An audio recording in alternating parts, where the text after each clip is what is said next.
أعوذ بالله من الشيطان الرجيم بسم الله الرحمن الرحيم رب اشرح لي صدري ويسر لي أمري واحلل عقدة من لساني يفقه قولي رب زدني علما أجمعين إن شاء الله. السلام عليكم ورحمة الله وبركاته. Wala siyang kwenta.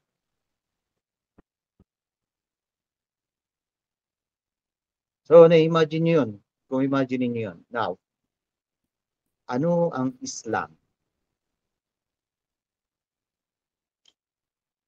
Ang Islam ay tinatawag na Din al-Islam. So, ibig sabihin, ang Islam ay hindi religion. Subhanallah. Kawawa naman si Fatima. Dati, Katoliko siya. Ngayon, nawala na siya ng religion. So, ibig sabihin, ang Islam ay hindi religion. Dahil si Adan ay Islam. At si Adan ay walang religion. Si Eva ay Islam, wala din siyang religion. Ang mga Christian, dahil nabinyagan sa pangalan ni Kristo ay naging Christian, nagkaroon ng religion. So, lahat ngayon ng mga religion sa ibabaw ng mundo ay nilikha ng mga tao. At kung sinong sumusunod sa batas ng Diyos, sila lamang ang tinatawag na mga Muslim at nasa katayuan ng tinatawag na Islam. At kung sila ay nasa katayuan ng Islam, ibig sabihin wala silang religion. So si Adan hanggang kay Jesus Christ ay wala silang religion. Ang sinasabi lang nila, we obey and we submit. Ang meaning ng obey and submit is Islam. Okay? So wag niyong guluhin ng utak niyo ano ba yung Muslim at saka Islam. When you say you obey and submit to the law of God, that is already Islam.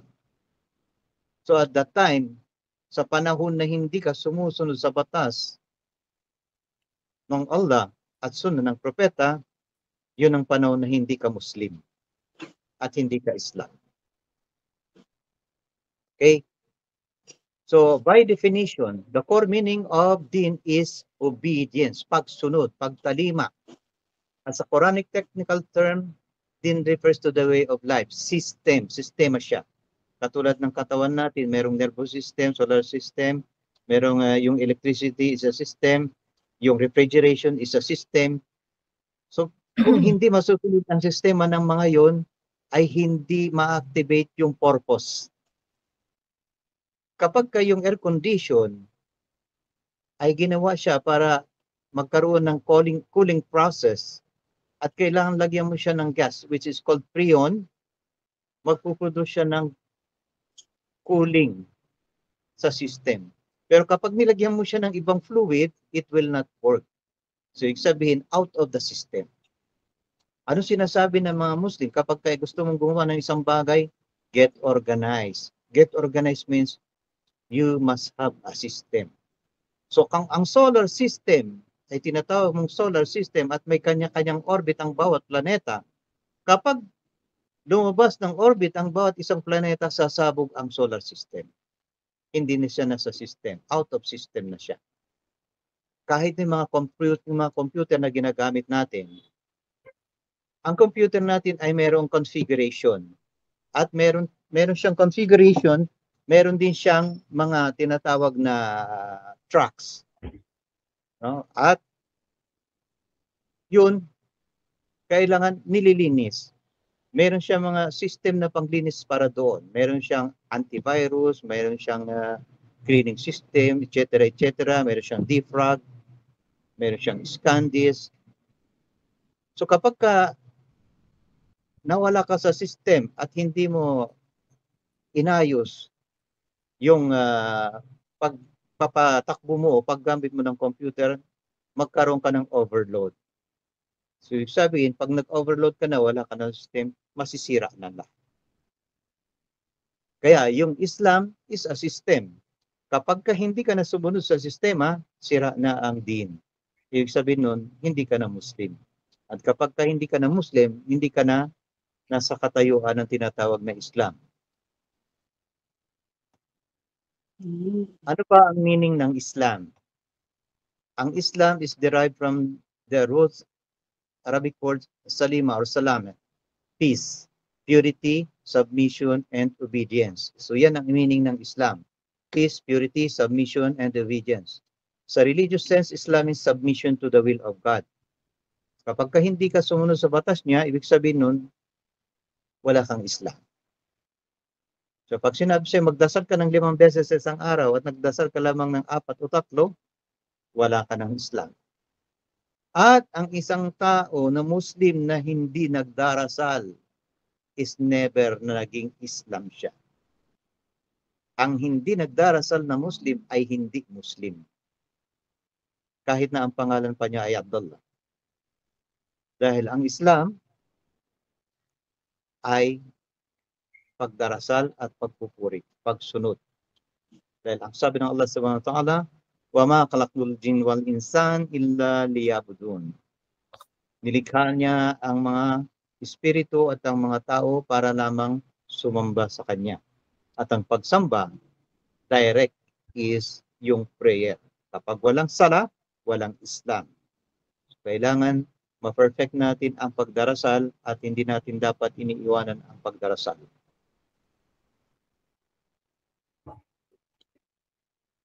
So, meaning ng Islam is peace, purity, submission, and obedience. Everything and every phenomenon in the world other than man is administered totally by God-made laws. So, tingnan natin maigi yung definition niya. Sabi diyan, everything and every phenomenon, anumang bagay o mga pangyayari sa mundo, other than man, maliban sa tao. So, ibig sabihin nun, maliban sa tao, is administered by totally God-made laws. So, maliban sa tao, lahat daw ng mga bagay at mga pangyayari o sitwasyon ay naaayon lamang sa batas ng Diyos. Ibig sabihin, kapag uulan, batas ng Diyos yun. Kapag umikot ang mundo, batas ng Diyos. Okay, pagka namunga ang mangga o hindi mamunga, batas ng Diyos. Sumusunod silang lahat. So maliwanag yon. Ang sabi niya, lahat daw ng nilikha, nakikita at hindi nakikita, ay itinalaga ng Diyos na sumunod sa batas niya, maliban lang daw sa tao. Subhanallah. So ang liwaliwanag nun na, lahat ng bagay ay sumusunod o sitwasyon ay sumusunod sa batas ng Allah, maliban sa tao. Bakit? So, yung tao, lahat ng parte ng katawan niya ay sumusunod din sa batas ng Allah. So, ang tinutukoy dito na tao, man, not administered by the law of God, is yung mind, yung utak ng tao. Kasi lahat ng parte ng katawan ng tao ay nagsasubmit sa batas na tinakda niya, maliban sa utak niya. Dahil ang utak niya, pwede niyang sabihin, Christian ako, Buddhist ako, atheist ako. Pero kapag inutos ng Allah sa puso ng taong yon, na tumigil sa pagtibok ang puso niya, magsasubmit ang puso niya. So ibig sabihin ng puso niya Islam, pero yung brain niya ay hindi. So lahat ng bagay ay sumusunod sa batas ng Islam o sa batas ng Diyos. Pero yung quality ng intelligence ng tao is a choice. Siya ang mamimili kung susunod ba siya o hindi. Kaya merong Muslim, merong hindi Muslim. At merong ding Muslim na nagsasala, merong Muslim na hindi. At merong Muslim na ginagawa ang mga gawain ng mga Kristiyano. So kaya, lahat ng batas na angkop sa lahat ng nilikha, maliban sa utak ng tao, yung intelligence niya. So tayong mga Muslim, kapag ang intelligence natin is to submit to the law, kasama tayo doon sa administered by totally God-made laws. Pero kung hindi, sasabihin natin, hindi mo na ako magsasala ngayon, bukas na lang. So kasama ka doon sa mga disobedient. Hindi ka Islam. Ang meaning ng Muslim, so yung meaning ng Islam is submission to the law. Sino mang sumunod sa batas ng Allah is a Muslim. Either tao siya o bagay. No? Bagay meaning kahit na siya ay ballpen, kahit siya ay computer, kahit siya ay upuan, kahit siya ay lamesa, o kahit siya ay bahay, they all submit to the administered God-made laws. Pero ano ba ang ibig sabihin ng Muslim? Ang ibig sabihin ng Muslim is anything or anyone. Anything means bagay. Anyone means tao. Who is in total submission to the divine law is called Muslim. So katulad na banggit ko, kotse man yan, Muslim pa rin yan. Mangga man yan, Muslim pa rin yan. Kanin man yan, Muslim pa rin yan. No? Tinapay yan, Muslim yan. Damit yan, Muslim yan. Tao yan, pwede yang Muslim, pwedeng hindi. Depende sa choice ng kanyang brain. Okay? So, kung nag-submit, Hayop, ha? ang hayop to. They are all is Muslim. They are submitting to the law of God. Mhm. Kaya nga yung definition nga kanina, ba? Anything, everything, except man. So yung tao lang ang hinihiwalay niya Mhm. na pwedeng magiging Muslim, pwedeng hindi Muslim kasi choice niya 'yon. Mhm. Sabi niya hindi ako Muslim, ayoko mag-Muslim. Pero ang mga hayop, meron ba silang preacher, meron ba silang pari, meron ba silang imam, meron ba silang religion? Wala. Wala. They are just submitting to what is given to them. Katulad ng kambing. Anong pagkain ng kambing? Pwede mo ba siyang pakainin ng bigas? Kanin? Hindi. Diba? So yun lang ang naka-administer na law sa kanila. Yung unggoy, pwede mo bang pakainin ng langgunisa? Hindi. Saging lang, pinakain niya. So they are following the law given to them. Kaya sila ay nagsasubmit, they are obedient to the law. So they are all Muslims, except yung tao nga lang eh. Kasi ang tao, sabi sa kanya, huwag kang kumain ng ahas. Pero iihawin niyang ahas, kakainin niya. Huwag kang kumain ng buhaya, kakainin din niya ang buhaya. Diba? Kumain ng aso, kumain pa rin ng aso. Kaya nga. So choice yun. Kasi ang tao, ang mga hayop ay hindi binigyan ng choice. Binigyan lang sila ng desire. Ang tao binigyan ng free will. So yung free will na yun ang magdi-decide sa tao kung mapupunta ba siya ng paraiso or impyerno. Ibig sabihin, walang pwedeng sisihin ang tao na ibang tao sa pagkasira niya o pagkabuo niya, kundi ang sarili niya. Kasi choice niya yun eh. Kung ano man ay kasisira mo at ikagagawa ng pagkatao mo, ay choice mo yun. Hindi pwedeng isisi sa iba. So ikaw yun, choice mo yun, free will. Yun ang binigay sa atin na wala ang lahat ng ibang creations. Kaya nga sabi dun sa definition, lahat ng bagay o nilikha ay sumusunod sa batas niya maliban sa tao.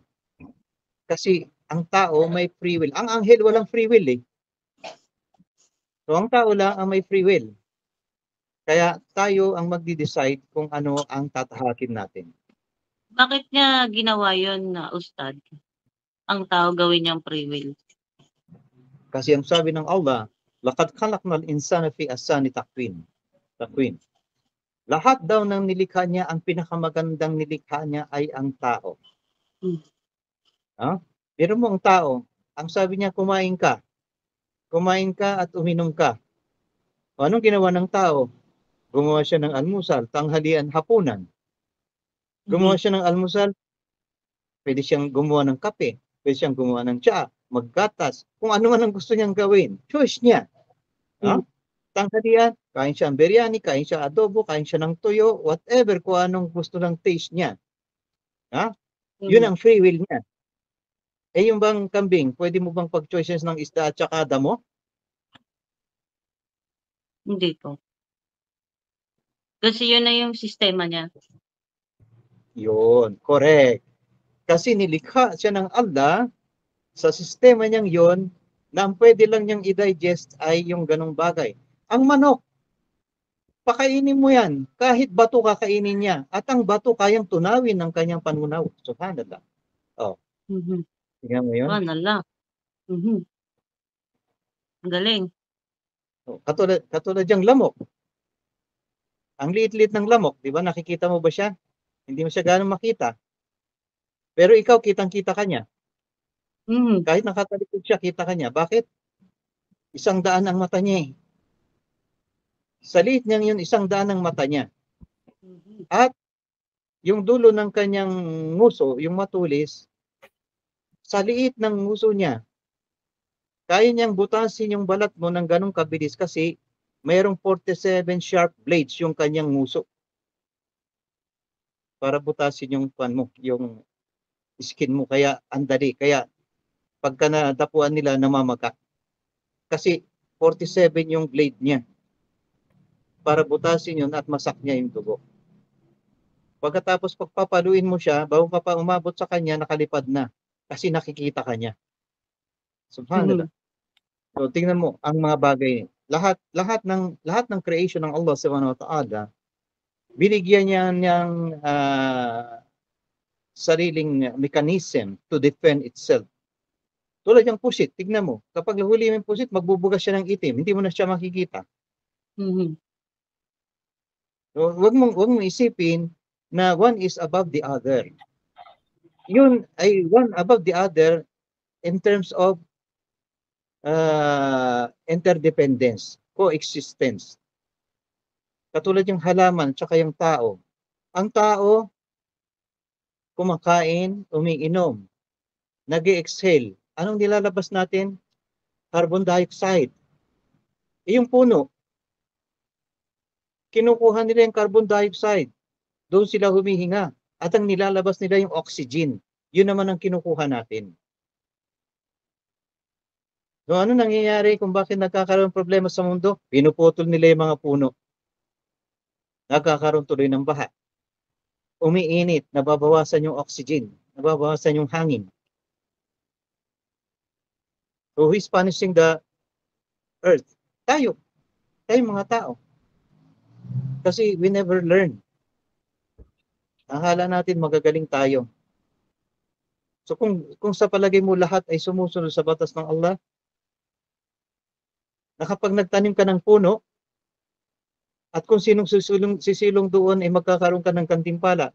Kung sino man pipitas ng bunga doon, magkakaroon ka ng gantimpala. Sa palagay mo ba may puputol ng puno para gawing subdivision?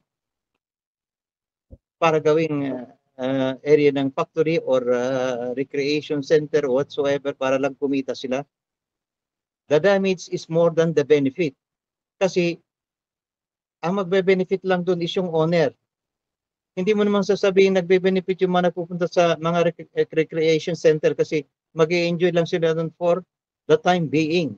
Nagbayad sila, ginastusan nila. After that, hindi na silang may-ari noon. Hindi nila ma-enjoy, alis na sila. So yung kumikita doon, the benefit is less than the destruction. Tapos yung area na nagamit pa doon, nabawasan ng mga puno at kung ano-ano pang mga bagay na nakakaapekto sa kalikasan. Okay, let's move on. Foundation of Islam and its belief. So ito na ang simula ng pag-aaral. Paano ka ba magiging Muslim? Kasi pag sinabi masyado la ilaha illallah, kaming nagsasyahada at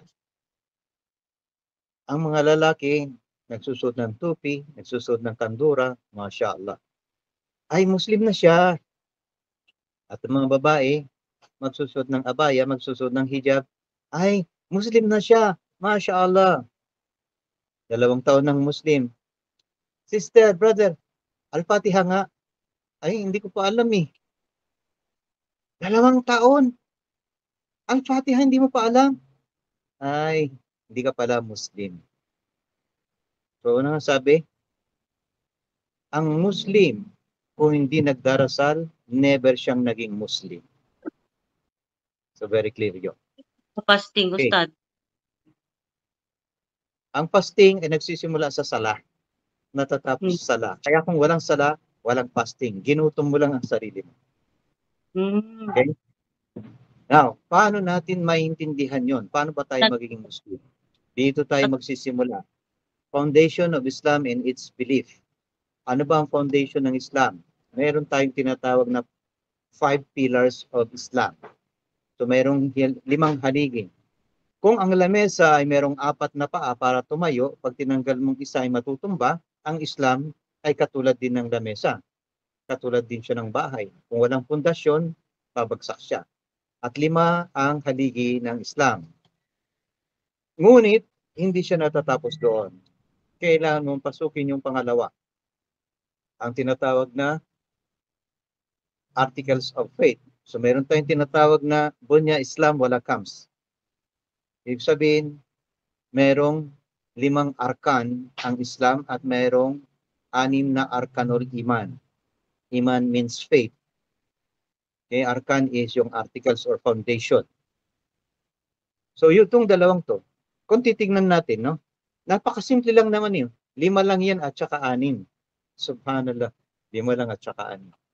Ngunit kailangan natin na masusing pag-aaral para makuha natin yung 5 at 6. Karamihan sa atin, kabisado yung 5 at 6. Yung mga balik Islam, babae man o lalaki, pag tinanong mo, ano ba ang 5 pillars of Islam? Automatic sagutin kanya yan sunod-sunod. Ano ba ang 6 articles of faith? Sunod-sunod sagutin ka rin niya yan. Subhanallah. Pero, okay na yon. Gando na lang. Huwag na natin pag-usapan yung iba. Ha? Bakit? Kasi hindi naaral. Yun. So, sabihin, sa ulado mo man yung 5 at 6 na yan, kung hindi pumasok sa puso mo at sinabuhay mo, ay wala kang kwentang Muslim. Hindi ka Muslim. Bakit? Kasi kukunin natin yung unang-una, tinatawag nating Arkanul Islam o yung 5 pillars of Islam.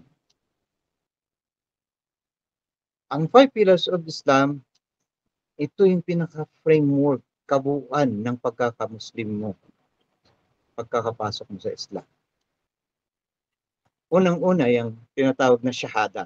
Nakuha na natin yan. Yung sinasabi natin, testimony of faith. Asyhadu an la ilaha illallah wa asyhadu na Muhammadan Rasulullah.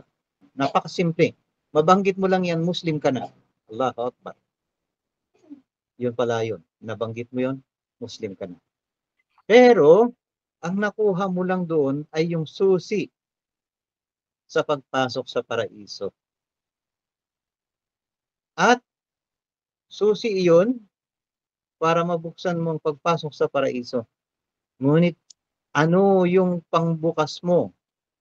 Ang pambukas mo doon is yung sala, yung zaka, yung sign, yung hajj, at yung tinatawag natin na arkanul iman, yung 6 articles of faith. Yun yung power mo para may isuksok mo ang susi sa pintuan ng paraiso at mabuksan mo siya. So ang shahada is yung testimony of faith, asyhadu an la ilaha illallah Muhammadan Rasulullah. Yun ang unang-unang haligi ng Islam. Pangalawa is yung sala, ang pagdarasal ng 5 beses sa isang araw. So kapag walang sala, hindi ka Muslim. At ang pagdarasal ay 5, hindi 2, hindi 1. Hindi kung kailan mo gusto. Kundi ito ay tinatawag na fard. Ito ay obligado. Hindi ka pwedeng matulog nang hindi mo natapos ang pagdarasal mo ng 5 beses sa isang araw. So napakahalaga ng sala. Dahil pagdating sa Yawm al-Qiyamah o sa araw ng paghukom, hindi itatanong kung anong ginawa mong mabuti at masama. Ang unang-unang itatanong ay kung kompleto ba ang iyong sala. At ang pangalawang tanong ay kung mayroong bang defekto ang iyong sala. Subhanallah, yung unang tanong at pangalawang tanong ay tungkol lamang sa sala. So paano yung ibang gawain? Sa haba ng panahon mong nabuhay sa mundo, magmula pinanganak ka hanggang sa ikaw ay mamatay, kahit na inabot ka pa ng 100 taon, ang unang-una palang itatanong ay sala lang, sala, parehong sala. At yung ginawa mo sa buhay mo, May tanong po ay, ako. Yung ano tarawih yun? po, ano po ba yung no, purpose nun? Yung pagtatarawih po natin ng Ramadan. Ang tarawih sa Ramadan is additional na rewards at tinatawag siya na Salatul Qiyam o Salatul Layl. At yun ay sunnah. Hindi siya katumbas ng fard na 5 beses sa isang araw. Hindi mo pwedeng ipagpalit ang fard na 5 beses sa isang araw sa tarawih o sa tahajjud. Yung tarawih at tahajjud ay parehong sunnah. Gawin mo, hindi mo gawin, wala kang kasalanan. Mhm. Marami siyang gantimpala, lalo na sa panahon ng Ramadan. Dahil sa panahon ng Ramadan, ang bawat isang mabuting gawa ay nagmumultiply ng 10 to 700 times. Mhm. So, ibig sabihin, kung magsala ka ng 8 raka ng tahajjud, i-multiply mo siya ng 10 times. So, ibig sabihin, 80 times kang nagsala ang katumbas nun. Kung 80 times ka nagsala, katumbas nun, yung sala mo na fard ay 5 beses sa isang araw. Yung Mhm. obligado fard. Fajr hanggang Isha. Ngunit kapag Ramadan, ay 10 times din ang katumbas nun.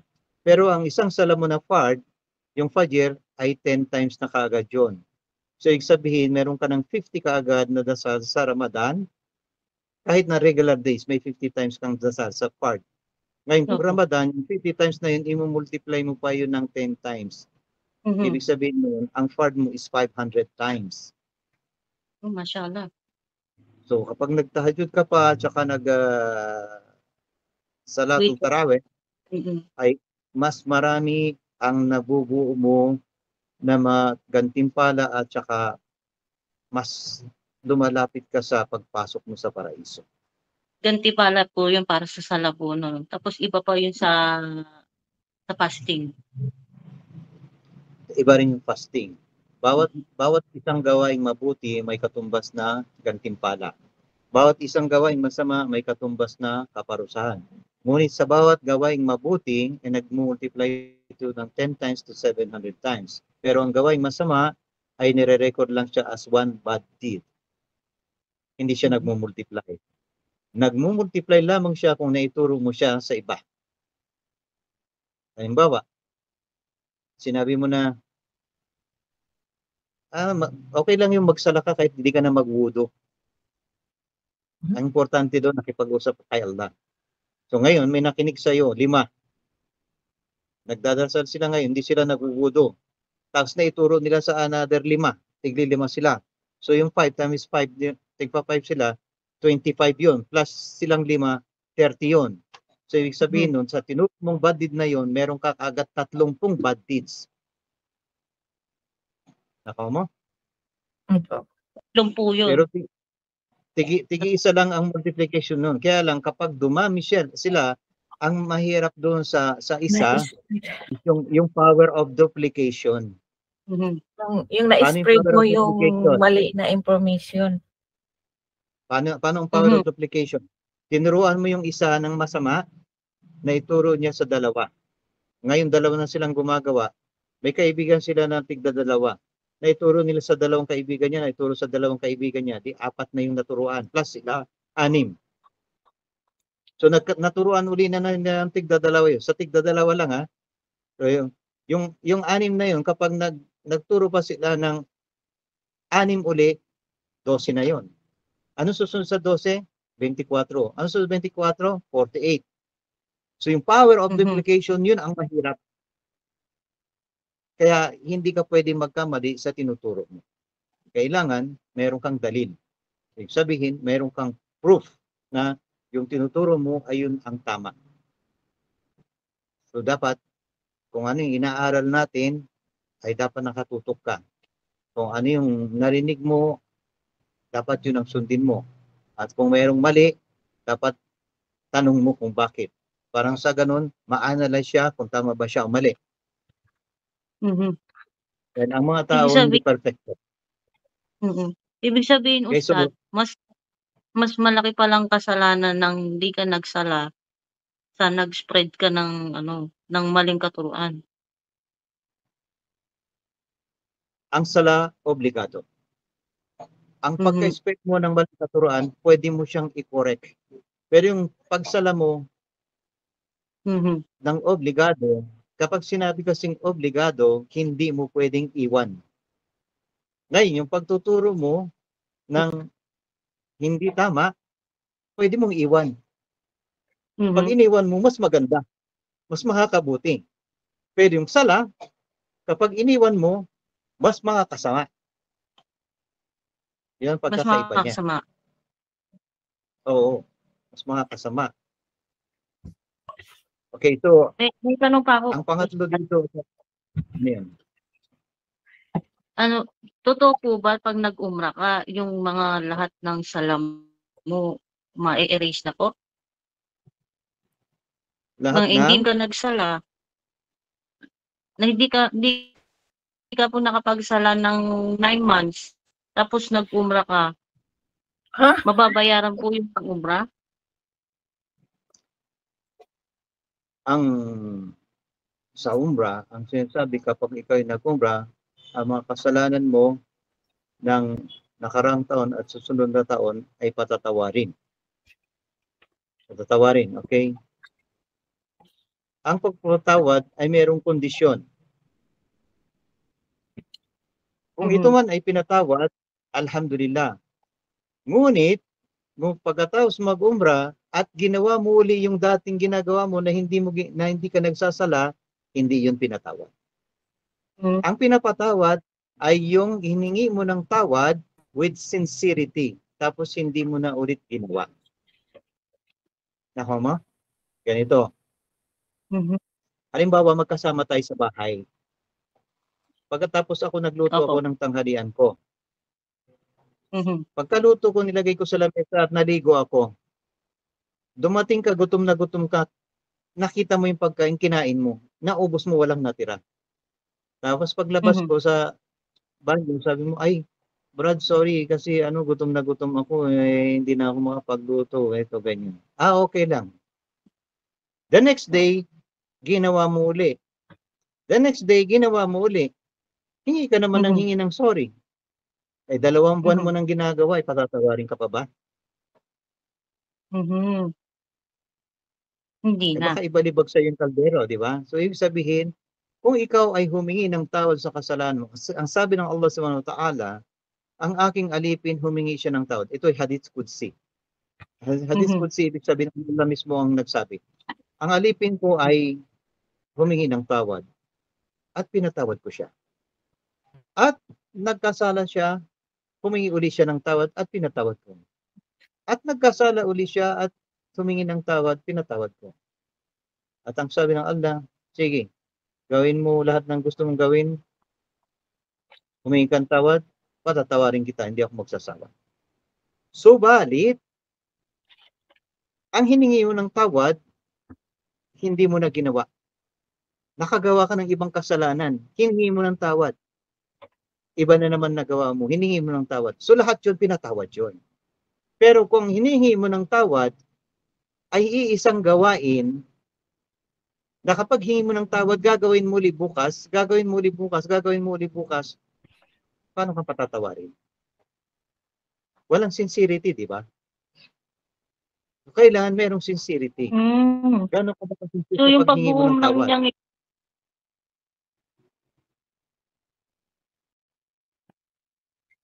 Ano yun? so, yung pag-uumrah yun, walang walang saysay yun, yung pag-umrah Hindi. niya? Okay nga yun, sabi ko. Kung halimbawa pagkatapos niya Mhm. mag-umrah ay nagsasala na siya, ibig sabihin natanggap yun. Kaya nga sinasabi ng mga Mhm. tao kapag mayroong mag-umrah o mayroong mag-hajj, sasabihin nila, inshallah makbul. Inshallah maging perfect at katanggap-tanggap. Ma-accept sana yung pag-umrah mo at pag-hajj mo. So ngayon, kung kilala ka nila na hindi nagsasala tapos ikaw ay nag-umrah, sasabihin niya inshallah makbul. Sana tanggapin ang Mhm. iyong umrah. Pagkatapos pagbalik mo, nag-umrah ka na, nakita nila hindi ka na naman nagsasala, sasabihin nila hindi tinanggap ang ang umrah mo. Ganun 'yun. Hindi lang Balik yung ka na lang hindi lang yung paano?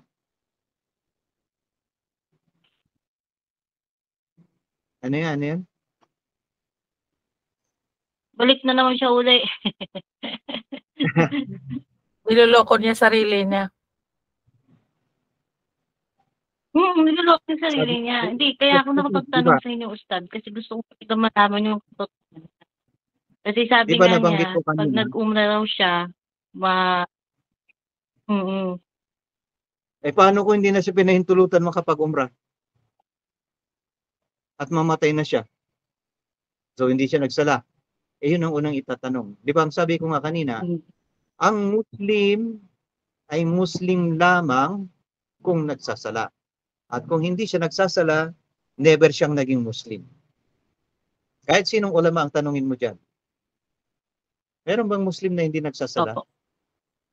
Mga kafir lang ang hindi nagsasala. So, ibig sabihin, kafir siya. Pag kafir, ibig sabihin non-believer. Ibig sabihin, hindi siya naniniwala sa Allah. So, anong purpose mo? Bakit ka nag-umrah?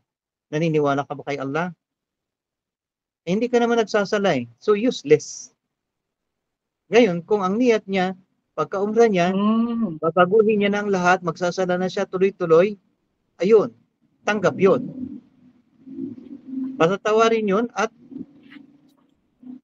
kung magdadasal na siya ng tuloy-tuloy, yung sabihin, tinanggap yun.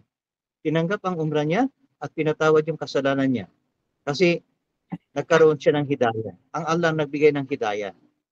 Bakit siya binigyan ng hidayah? Kasi sincere siya. Yun lang naman ang importante, yung pagiging sincere mo. Ang sabi nga ng Allah, masyadong ingrata ang mga tao. Ingrata means hindi sila marunong pasalamat. Yung konting bagay na nakakamit nila, Mm. ang isipin nila, hindi, akong gumawa niyan. Akin yan. Kinaya ko yan. Ako yan. Hindi self-sufficient ang tao. Hindi kapag uminom ka ng tubig ay ikaw ang kumuha ng baso. Ang Allah ang kumukuha nun at siya ang nagpapahintulot na makakainom ka. Dahil kahit na hinawakan mo yung baso, kung ipapahintulot niya na may babangga sa iyo na bisikleta o motorsiklo, mababangga ka at matatapon yun, hindi mo maiinom. So lahat ng mangyayari, at yun ang kondisyon ng tinatawag na qadar. Ang qadar, magiging Muslim ka lang kapag ka naniniwala ka sa qadar. At ang qadar, yung qadar o al-qadir, pangalan ng Allah is al-qadir, siya ang tagatakda ng mangyayari at hindi mangyayari. Ngayon, hindi ka Muslim kung hindi ka naniniwala sa qadar. Ano yung kondisyon ng qadar? Ang kondisyon ng qadar ay 4.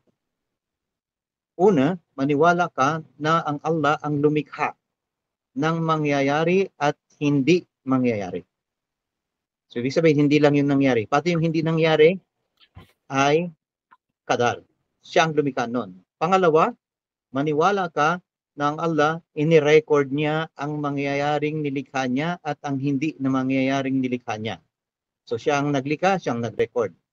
Pangatlo, pinahintulutan niya ang bagay na nilikha niya at inirecord niya. Pinahintulutan niya ang mangyayari. Yun ang pangatlo. At ang pang-apat, hindi niya pinahintulutan ang bagay na nilikha niya at inirecord niya. So, ibig sabihin, kung ano man nangyari o hindi nangyari, ang tawag doon is qadar. Parehong qadar yun. Destiny pareho.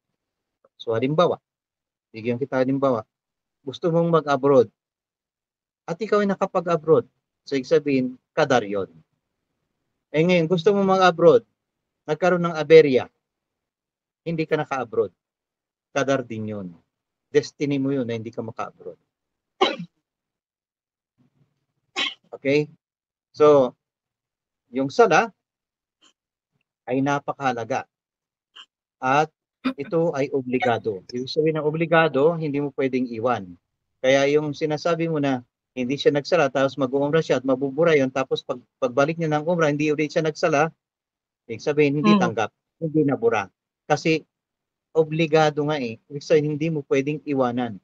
Iniwan mo na dati, tapos nagpa-excuse ka lang, tapos binalikan mo uli. Walang sense. Useless yun. Ibig sabihin nun, kufar siya, non-believer. Hindi siya naniniwala. So, ang sala ay napakahalaga. Ang sala ay 5 beses sa isang araw. Bukod sa sala, meron siyang 4 na kategorya. Yung tinatawag na fard, yung obligado na 5 beses ang araw. At meron tinatawag na wajib. Yung wajib is yung recommended. Pangalawa siya sa fard. Ibig sabihin, pwede kang magkaroon ng problema kapag kainiwan mo. At yung pangatlo yung tinatawag na sunnah. ang sunnah gawin mo o hindi mo gawin, wala kang kasalanan. At yung pang-apat is yung tinatawag na nawafil prayers. Voluntary. Extra prayer yun. Pwede mong gawin anytime, anumang oras mo gustong gawin, ilan man ang gusto mong gawin, walang problema. Pero hindi siya katumbas ng fard. Hindi siya katumbas ng fard. Ang fard, hindi mo pwedeng iwanan. So ang sala, napaka-importante. Maraming dapat aralin sa sala. Kaya ang pangatlo, sa haligi ng Islam, yung tinatawag na zakat. Zakat is yung charity. Ang charity, pagdating sa Kristiyano, it is a voluntary work. Kung gusto mo mag-charity, okay lang. Pero sa Islam, ang zakat or in charity is one of its pillars. Hindi tatayo ang Islam mo pag walang charity. So, ibig sabihin, magkaroon man ng recession sa buong mundo, babagsak ang lahat ng community maliban sa Muslim. Kasi ang Muslim, ang zakat is a foundation. Nagro-roll siya throughout the year. At hindi ito voluntary work, kundi ito ay obligatory work. At hindi ka magiging Muslim kung hindi ka mag-charity. So ang charity yung pinakamaliit na form of charity ay yung naglalakad ka sa daan, may nakita kang isang bubog ng bote at itinabi mo. Yun ang smallest part of charity. Yung ngumiti ka, isa charity. At yung sumiping ka sa asawa mo, ang tawag ng Christian ay sex. Pero ang tawag ng Muslim, charity. Bakit charity? Because you make your partner happy. Kailan lang siya hindi magiging charity? Kapag ang sinisipingan mo ay hindi mo asawa. Ang tawag na doon ay zina. So hindi na siya charity. Okay? Number 4, sign or psalm. Fasting during the month of Ramadan. Ang sabi ng Allah, ibigay mo ang karapatan ng may karapatan sa iyo. Kung inaantok ka, itulog mo ang mata mo. Kung pagod ka, ipahinga mong katawan mo. Ang tiyan mo, magmula ikaw ay pinanganak, dumidede ka na, non-stop. Kada magutom ka, iyak ka pa, susuhig ka. At kahit na ang mga ina, hindi rin nila alam kung kailan ka dapat tumigil na dumede. Basta ang alam nila, isaksak nila ang dede at pasusuhin ka hanggang sa magsawa ka. Kaya minsan nakikita mo ang mga bata, ang bubundat ng mga tiyan, tapos naglulungad at nahihirapan, umiiyak. No? Kasi nga, ang mga bata, hindi niya alam kung hanggang kailan siya titigil. Bubuka lang bibig niyan, magsasak lang yan, dire-diretso. So, magmula pagkabata mo hanggang sa lumaki ka na at simula kang kumain, na-experiment mo na yung iba-ibang lasa, lahat gusto mong kainin, minsan pati plastic kinakain mo na, no? Pati yung kahoy kinakagat mo na, dahil sa curiosity ng pagiging bata mo, yung pagkakaroon mo ng mind, paano mo aalamin yung mga bagay. So lahat nakakain mo, hanggang pati yung tae kakainin mo, at mararamdaman mo ibang lasa, ibang amoy, then that's the time na iiwasan mo. So lahat niyan, yung tiyan mo from the time na nagsimula kang kumain, hindi ka tumigil hanggang paglaki mo. At ang tiyan natin ay dumadaing din. Kaya sa loob ng isang taon ay binigay ang isang buwan para magkaroon ng pahinga ang iyong tiyan. Lahat ng kinakain natin, yun ang nagpapasama ng karakter natin kapag sobra o nagpapasama ng kondisyon ng ating katawan at nagkakaroon tayo ng sakit. Nagkakaroon tayo ng mga free radicals. So, hindi lahat ng pagkain na kinukonsume natin is very healthy. Merong mga pagkain na good para sa katawan natin, merong mga pagkain na bad sa katawan natin. So, once na nagsimula ka na ng kasakit at nagkaroon ka ng problema, kapag pumunta ka sa doktor, ang unang-unang kinukuha sa iyo is blood pressure. Pagkatapos kukuhanan ka ng dugo. Why? To examine kung may sakit ka. So, kaya pala bawal kainin ng dugo dahil ang dugo ang carrier ng sakit. Sa dugo, nakikita kung may sakit ang tao. Nung mag-apply ka sa abroad, ang kinuha sa iyo dugo. Pagdating mo sa UAE, kinuhanan ka uli ng dugo. Bakit? Kasi sa dugo nakikita kung mayroong sakit ang isang tao. Kapag marumi ang dugo mo, marami kang sakit. Kapag malinis ang dugo mo, very healthy ka. Ibig sabihin, may sistema ka sa pagkain. Mm. Yung pagkain natin ay hindi lahat dapat kinakain. Kaya, yung pag-aayuno sa buwan ng Ramadan, ito ay cure. سبحانك So ito ay اللهم cure sa وبحمدك ating sarili أشهد أن لا إله na إلا أنت أستغفرك mapahinga ang وأتوب ating إليك. katawan, ang ating tiyan, mapahinga ang circulation ng dugo, ma-cure yung mga sakit-sakit na namumuo, at mapagaling yung ibang sakit na cause ng too much food intake. At the same time, ang sabi ng Allah subhanahu wa ta'ala, lahat ng gawain ng kanyang alipin, lahat na, pagsamasamahin mo na lahat, everything na ini-enjoy ng isang tao is for himself, para yun sa kanyang sarili, maliban sa pag-aayuno. Sabi niya, ang pag-aayuno ay para sa akin. At ipinag-utos niya ang pag-aayuno sa buwan ng Ramadan. Pwedeng sabihin ng isang tao na nag-aayuno siya, ngunit kakain siya kapag walang nakakita. Kaya kapag dating ng Ramadan, ang nakakaalam lamang na nag-aayuno ay ang Allah at saka ang taong nag-aayuno. At ginagawa natin to for the sake of Allah. Lahat ng bagay na makikita mo sa pagitan ng langit at lupa, hindi mo pwedeng ibigay para kay Allah. Hindi mo rin pwedeng sabihin na ibibigay ko ang buhay ko para kay Allah. Kasi ang buhay mo siyang nagmamay-ari. Hindi mo pwedeng ibigay para kay Allah ang buhay mo. It's a sin.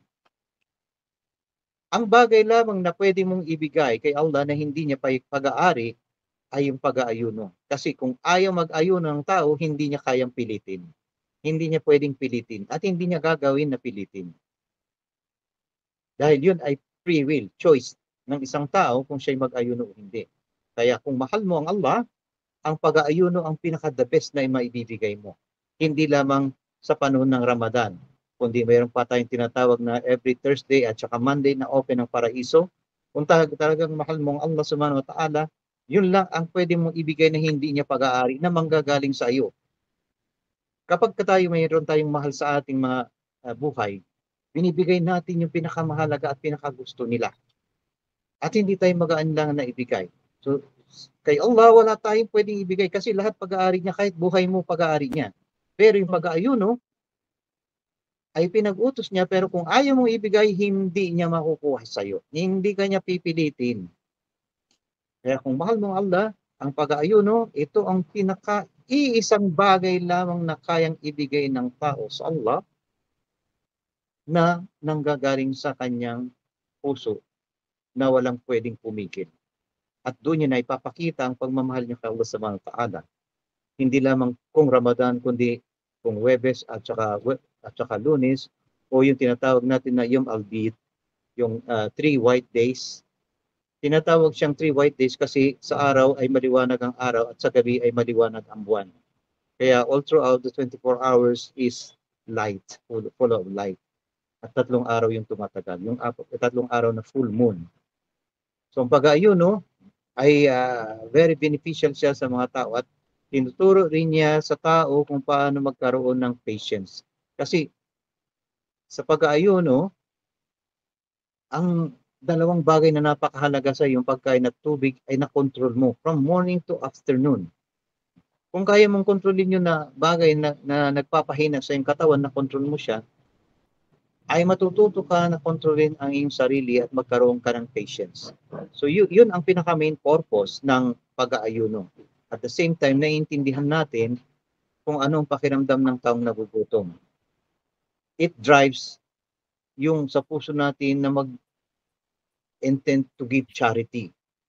Na naranasan natin na magutom, naranasan ng taong gutom. So nagiging open ang ating mind at ang ating puso sa pagcha-charity. It open new doors to get more rewards.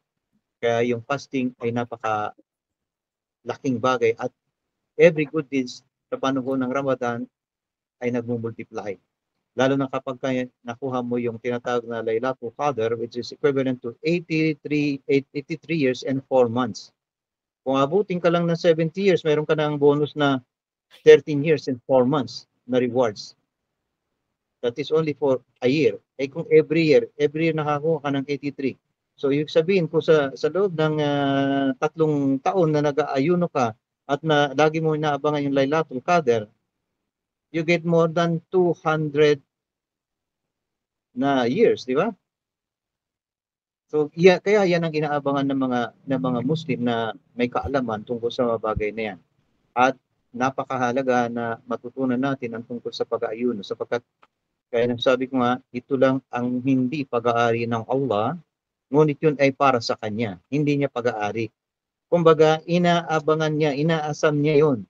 Parang ikaw halimbawa, kapag ikaw ay nag-aaral, sabi ng magulang mo, kapag graduate ka anak na meron kang award, bibigyan lang kita ng kotse, bibigyan kita ng ganito, bilang kitang ganyan. So, you are waiting for the time na makamit mo yung bagay na yun na ibibigay sa'yo. At ang Allah, ipinag-utos niya, ngunit hindi niya pinuwersa at inihintay niya yun na ibigay mo sa Kanya at yun ang malaking kasiyahan para sa Kanya at 2 gantimpala ang pagkakalob niya sa'yo. Isa, yung darating ka sa pag-aayuno mo na mag-iftar ka na, and the other one is yung gantimpala na ibibigay niya kapag dumaan ka na doon sa Arayan, yung isang gate sa paraiso na papasukan lamang ng mga nag-aayuno at ipagkakalob niya sa'yo ang gantimpala ng ginawa mong pag-aayuno. At yung panghuli ay yung tinatawag nating Hajj. Ang Hajj o yung pilgrimage, paglalakbay papunta doon sa Makkah. Actually sa Bible nakalagay ito at ang nakalagay doon sa Bible is Baka instead of Makkah is Baka. At binanggit doon na after 400 years, ang mga mananampalataya ay pupunta sa inihimatong na lugar ng Diyos upang manampalataya, which is yung Makkah. Sa Bible nakalagay siya. Pero walang makaintindi ng bagay ng part na yun sa verse ng Bible. Na this time, ang gumagawa noon ay ang mga Muslim. At ang pag-Hajj, natandaan nyo na ang Hajj, ito ang pinaka sa lahat ng the best thing to happen. Na kapag mayroong isang prominenteng tao, let's say, sabihin mo na lang sa lugar mo, isang mayor, at inimbitahan ka sa bahay niya para bumisita, ibig sabihin no napaka-importante ka sa kanya. At isang prestigious feeling na ang mayor inimbitahan ako sa bahay niya. So, parang ang pakiramdam mo sa mga kasamahan mo ay kakaiba ka. Katangi-tangi ka. Now, what if makarating ka doon sa Makkah, sa Baitullah, House of Allah? Ang nag-iimbita na pumunta ka sa bahay mo is yung may-ari ng bahay. Halimbawa ako, sabihin ko, Fatima, punta ka sa bahay ko. So ako, nag-imbita, pumunta ka doon. Pero kapag hindi kita inimbitahan, nandiyan ka pa lang sa pinto, ba't ka pumunta dito? Hindi kita kailangan. Ibig sabihin, kapag ikaw ay nakapunta sa Makkah, sa Hajj, or sa Umrah, ang Allah mismo ang nag-imbita sa iyo. And you are one of the most favored human beings sa ibabaw ng mundo. Paano nyo malalaman? Tanong po. Paano nyo po malalaman kung inibitahan kayo ng Allah? Kapag nakarating ka doon, kasi hindi lahat nakakarating doon. Limited ang nakakapunta sa Hajj at saka sa Umrah. Ang capacity lamang ng Makkah is up to 5 million. Dati 3 million lang, pero na-rise na to 5 million. So, ibig sabihin, ito lang Pilipinas, ilang milyon ng tao dito? Yeah? Ay, ibang bansa, ilang milyon? Kung ustad mo lumabas, bigla mong pumasok sa isip mo, lumabas sa bibig mo, ano pong ibig sabihin nun? Kung hindi ka matuloy, you can get the reward sa intention mo as the same ng Hajj. Kung hindi ka matuloy, hindi pinintulod ng alam makarating ka. Kaya lang, nagniyat ka, so yung niyat mo, inna amal bil niyat, you will be rewarded according to your niyat, your intention. Ngunit kapag nakarating ka doon, si Allah mismo nag-imbita sa iyo at ibinigay niya sa iyo ang lahat ng daan. Hindi siya naglagay ng barrier na makakarating ka doon kasi inopen niya ang daanan. Darating dito ng alipin ko, walang pipigil sa kanya kasi ako nag-imbita sa kanya. Ganun ka.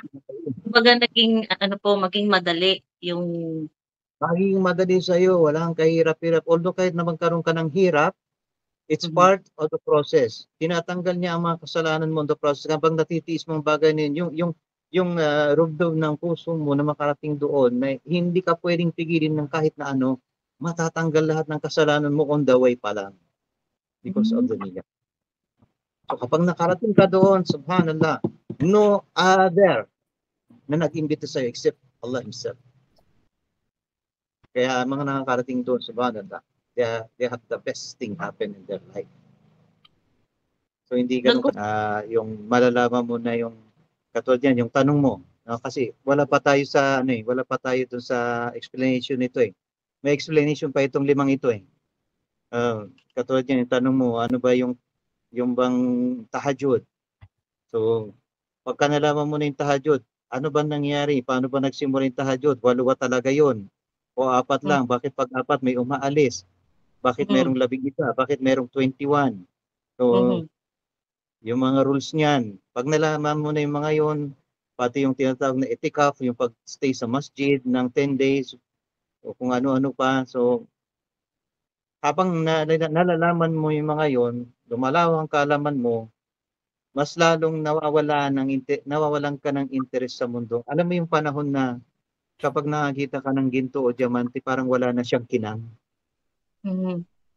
O yung nakakita ka ng masarap na pagkain, pero wala na siyang enjoyment sa mata mo. Although alam mong pagkain siya kailangan ng katawan mo, pero hindi na yung desire na wala. Nawala, opo gano'n.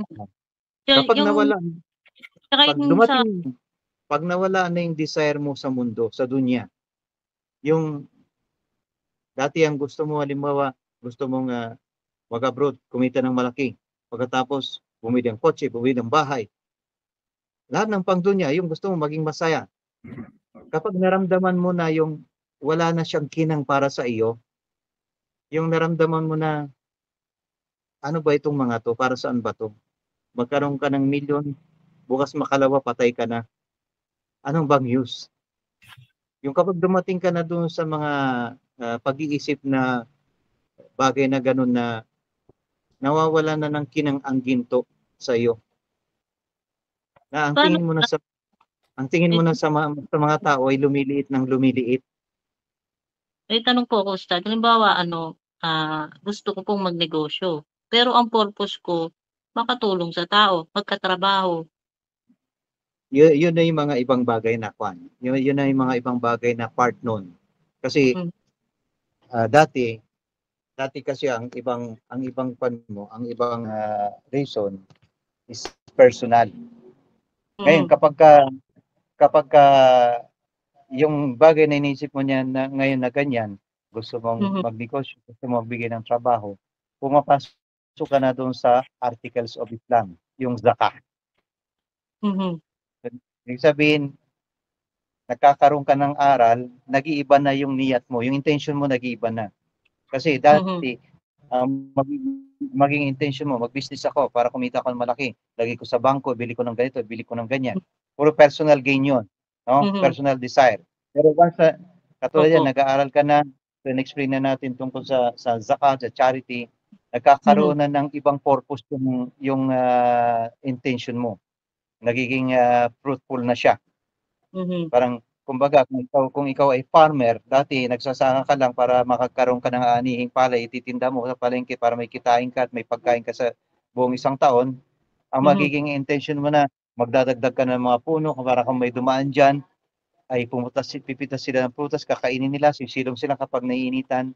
Nag-iiba ang intention. Kapag pumapasok ka na doon sa sitwasyon na yun, ibig sabihin, lumalawak na ang kalaman mo kasi pumapasok ka na sa sinasabing sadaqatul jariyah. Part siya ng Hmm. zakat, charity, pero sadaqatul jariyah meaning never-ending charity.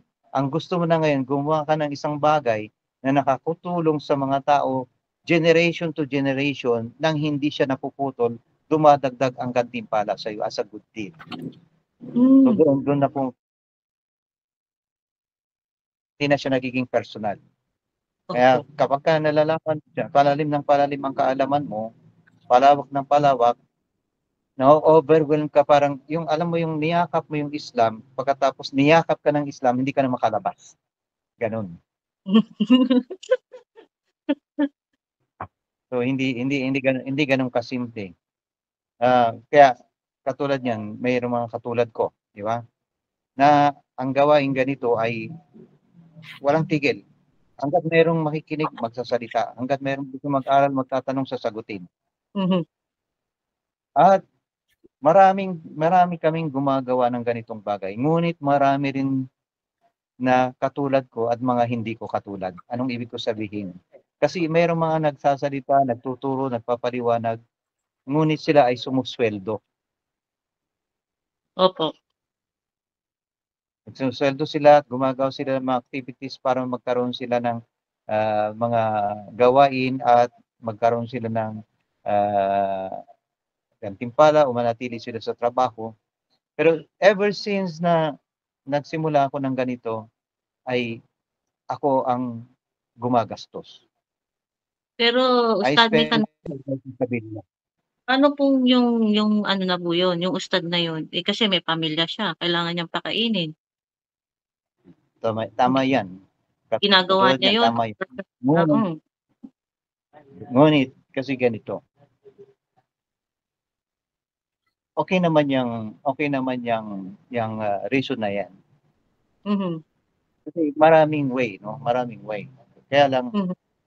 hindi ko naramdaman sa puso ko na magtrabaho sa mga Islamic institution Mhm. para magpahayag o magturo at kukuha ng sahod. Hindi ko maramdaman sa puso ko na nagpapahayag ako, nagtuturo ako, binabayaran ako. So Yung wala sumasahod pong ako. dun. Kasi ang nangyayari doon, I'm doing it for the purpose of job, not for the purpose of fisabilillah. Kasi ang fisabilillah is you spend from your own. Yun ang fisabilillah. Mhm. You strive for the cause of Allah by your own effort, by your own resources. So ngayon, kung sumasahod ka, hindi mo resources yun. Effort mo siya. Pero yung effort mo is being paid duly. No? Binabayaran ka doon. Monthly, with a fixed rate. So, ibig sabihin, gumawa ka o hindi ka gumawa, magpahayag ka o hindi, magturo ka o hindi, at the end of the month, sasahod ka. So, it's a fixed salary. It's a job. Hindi siya fisabilillah. Yun ang concept ko. But for them, kung ano man ang kanila doon, kung sila ay nagtatrabaho sa ganun, ginagawa nila at ginagampanan naman nila ang tamang mga bagay. So, Still a job. good for them. Paano po yung iman? Yung? Iman po. Nasa masjid. Iman. Hindi. Ang iman, Ah, ang iman is faith. Ang imam is yung yung imam nag-lead po. sa masjid. Oh. Ang imam kasi, ang mga imam dyan sa UAE, Mhm. ang minimum, wala siyang gagawin kundi magdasal. Opo. Ba. Hina-hire sila. Hina-hire Mhm. sila Mhm. para magdasal. So, ibig sabihin, sumusweldo rin sila doon. Kasi sa panahon na ito, ay hindi katulad ng panahon ng Prophet Muhammad sallallahu alaihi wasallam. Mhm. Sila, they do it for the purpose or the sake of Allah. Mhm. Wala silang sahod. Hindi sila sumasahod. Ang propeta hindi sumasahod. May Mhm. sweldo ba siya? Wala po. So yung mga nag-iimam, muazzin, but they have food. Meron silang mga saan nagagaling kanilang pagkain? Saan gagaling supply nila? Eh wala naman sila mga trabaho. Mhm. Engineer ba si Prophet Muhammad? Hindi po. Doktor ba siya? Hindi po. He's a prophet. Di ba? Mhm. Do prophets have job? Meron ba silang trabaho? White collar job ba sila? Hindi po. Wala, di ba? Mhm. Who gave sustenance? Sino nagbibigay ng sustenance nila? Ang Allah. Allah. Oo, ang Allah. Pero So, nagpapastol din yata, no? do you need, Nagpapastol din yata Ano? si ano. Nag-aalaga siya eh. Nag-aalaga din siya ng hayop, si Prophet. Oo. At ang sustenance ay nanggagaling kay Allah Subhanahu wa Ta'ala. Mhm. Whether you like it or not. Kasi bago ka pa ipanganak dito, meron ng isda sa dagat, meron ng hayop sa lupa, may halaman na, may mangga na. Mhm. Hindi naman yung mga yung dumating dito pagkatapos nating itanim eh. It's already a finished product. Ibig sabihin, binigay na ng Allah ang lahat ng sustenance mo. Just you do your job. Yeah? So ngayon, nagkaroon ng ibang situation, generation to generations. Now you Mhm. are being compensated. No? Ang mga propeta, they are not paid. Tingnan mo si Musa alayhis salam. Di ba? Mga alipin ang kasama niya. At bumalik siya doon para lang ituro ang pananampalataya kay Allah. Meron ba siyang sweldo? Wala, Meron ba siyang pinangkat ng trabaho? So wala. who gives sustenance? Sino ang nagbibigay ng kabuhayan niya? Ang Allah. Siya ang nagbibigay ng way. Kasi kung magtatrabaho siya, hindi niya magagampanan yung gawain niya. Like, for example now, okay, today is Sunday. No? Sabihin natin, kung mayroon akong trabaho, kaharap niyo ba ako? Hindi, di ba? Hindi po. Alhamdulillah, everyday wala akong trabaho. Mhm. So, anong mangyayari sa buhay ko? Mamamatay ako, di ba? Wala akong Opo. trabaho eh. Mhm. Ito na, gagaling ang sustenance ko. Kapag ako nagtrabaho, wala na akong ganito. Mhm. But I'm doing this, even if I'm not working, merong baraka na dumarating. So, nanggagaling yung kay Allah, siya magbigay ng sustenance. Kaya yung magtatrabaho ko sa Islamic centers, pagkatapos papadala ka sa ganito, ganyan, bibigyan ka ng allowance, whatsoever, you are doing it because you have been given a job at binigyan ka ng Pero gagamitin mo. ustad, di ba masama yun? Eh, diba, kung may pamilya yung tao, eh, sinasakat niya rin yun. Sinasakat niya rin. Ganito kasi, jihad, ang actually, ang definition doon is jihad. Jihad nila yon. Mhm. So, ang jihad mo, katulad mo, nandiyan ka, may pamilya ka sa Pilipinas, nagpapadala ka. Mhm. Okay? Jihad mo yan. Tinitis mo na hindi mo sila kasama, pero you are working, tinitis mo yon, namimiss mo sila, pero nagpapadala ka, hindi ka nila nakikita. Mhm. So, jihad mo yon, pakikipaglaban mo yon. That is a part of a fisabilillah. Part pa rin yun ng fisabilillah.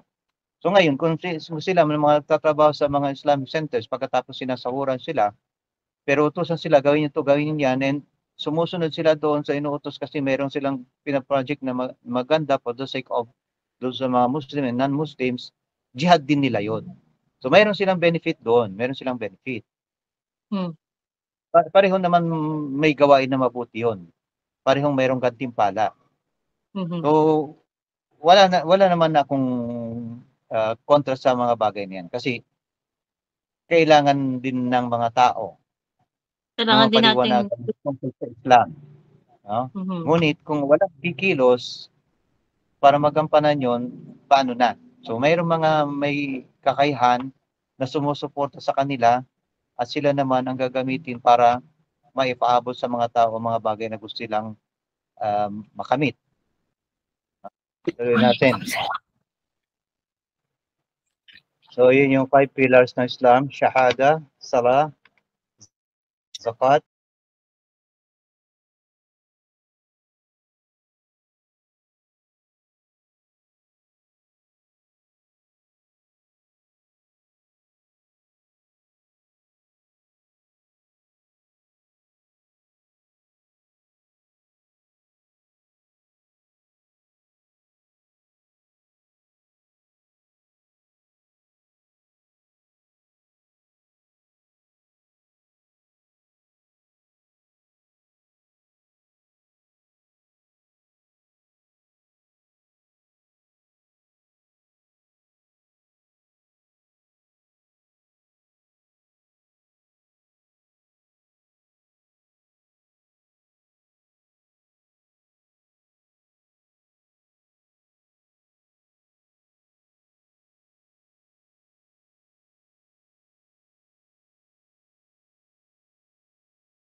subhanaka Allahumma wa bihamdika asyhadu an la ilaha illa anta astaghfiruka wa atubu ilaik.